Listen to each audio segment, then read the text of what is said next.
Hey everybody, it's Father Allen from Grace Memorial.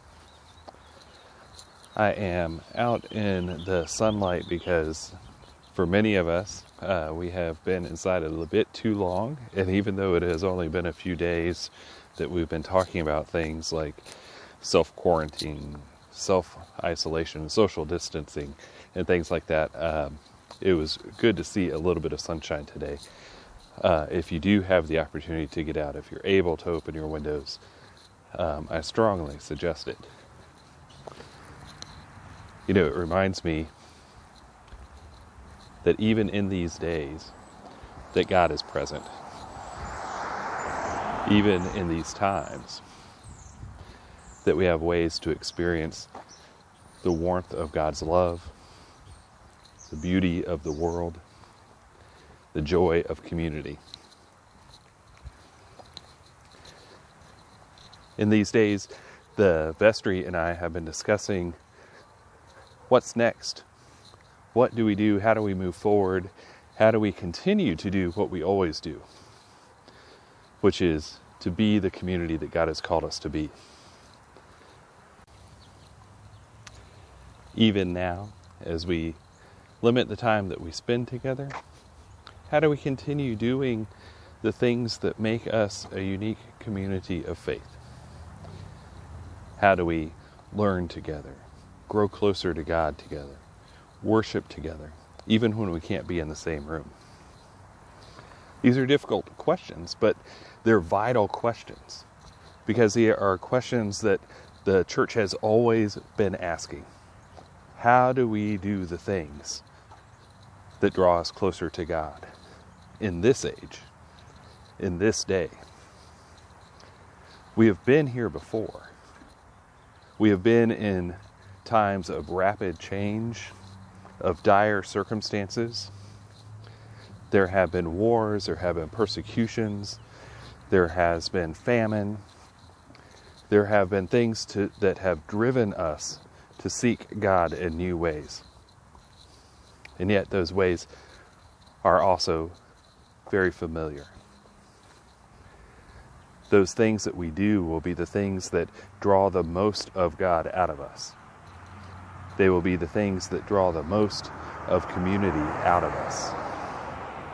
They will be the things that we do in community that look the most like love, that look the most like God. The place that we are at, it is unfamiliar to us, but it is not unfamiliar to the people who have been here before us. It is not unfamiliar to God, who has come into our presence to rescue us time and time and time again. The vestry and I had a virtual meeting last night where we talked about those questions, talked about who we are, how we continue to be who we are, and who God is in this time. And we struggled a bit with it. We wondered what it would look like in our worship services. We wondered what it would look like to be the same community of faith this Sunday as opposed to last Sunday. And some of us were worried, we're thinking about this situation that we find ourselves in with COVID-19, and we were thinking about how when we go around in community and we are trying to keep this safe distance, some of us were framing it in we're keeping this safe distance to keep us from getting this illness, to keep us from getting this virus. And we realized that that was actually the wrong thing to be thinking about.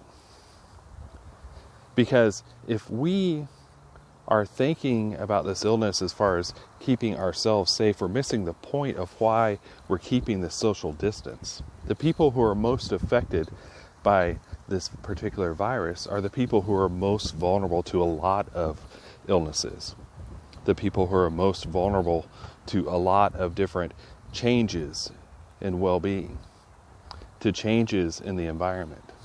The people who are most affected by it, we know, are those who are older, those who have previous conditions, those who suffer from different immunity challenges. These are people that we should be rallying around to protect.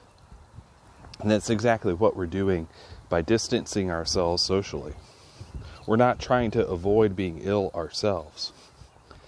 We are trying to draw a perimeter of love around the people that we care about, the people who among our own community are the most vulnerable. When we were talking about whether or not to continue meeting on Sundays in person, and by in person we mean in person only, and not also online and finding other ways to gather. But when we talk about whether or not to meet in person, for me, one of the things that I was thinking about was how last Sunday I called a lot of our parishioners who were at risk, and I asked them to stay away. I asked them to stay home.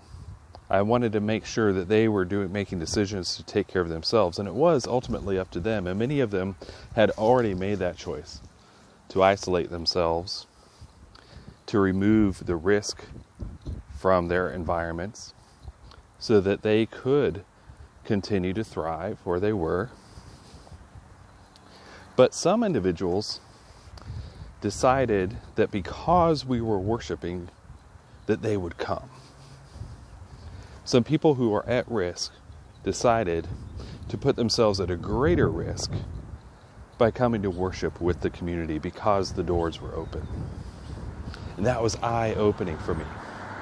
That was a moment where I realized that even though I would not normally make a choice on behalf of someone else, that the very act of love that I could show this person was to provide other opportunities for them to worship, other than being in the presence of a dangerous virus. So the vestry and I talked about it, and we recognized that if we, as we often do, framed our decision around what love looks like, that we would find a way to meet online. And again, what we mean by online is the ability to watch remotely. So even though a few people gather in the nave or in another part of the church, that everyone can participate in different ways. We are going to find ways to do this together. Now, in the next day or two, we will send out plenty of easy-to-follow instructions for how to best watch the live streams that we do on Sunday. But we're also going to couple that with different ways to be community. We're going to have a virtual coffee hour.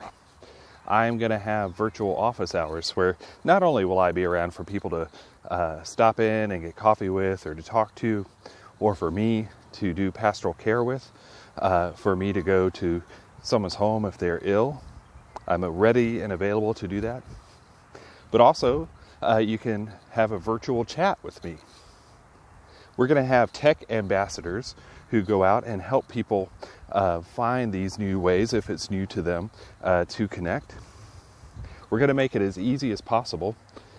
Those people who are not as familiar with technology or don't have access to it will have printed material so that you can follow along at home, even if you're not watching the community at that very moment. When we were at Bible study this morning, we were talking about God's love. We were talking about that famous chapter in 1 Corinthians. If I don't have love, I am just an empty sounding gong. If I don't have, and Paul uses the word agape, the love that God uses, the love that looks like God, if I don't have that, I am nothing. The community is nothing. The love of God is something that produces community, not raises up individuals within that community. And so our challenge in these days is to find out what that looks like for us. Our challenge in these days is to find out how we continue doing the things that we are called to do, how we continue to worship together, to grow together, to learn together, to laugh together. I hope that this is an opportunity for you. If your only interaction with your faith is what happens on Sunday mornings. My friends, this is going to change a little bit. It's going to look a little bit different. I hope that that is a place that draws out life from you. I hope that that is a place where you see God at work, not only in you, but in the world. This is a great time because, like always, God is on the move. Like always, God's Spirit is here with us. God, like always, Jesus is present in the body of Christ, the resurrected body that is the church, that is the faithful community. God is here. Let's figure out what that means for us. And let's be that for the community around us. God bless you. Be at peace.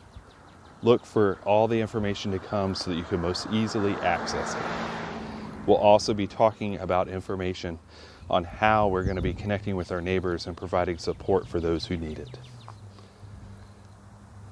I love you. I will see you soon. Bye.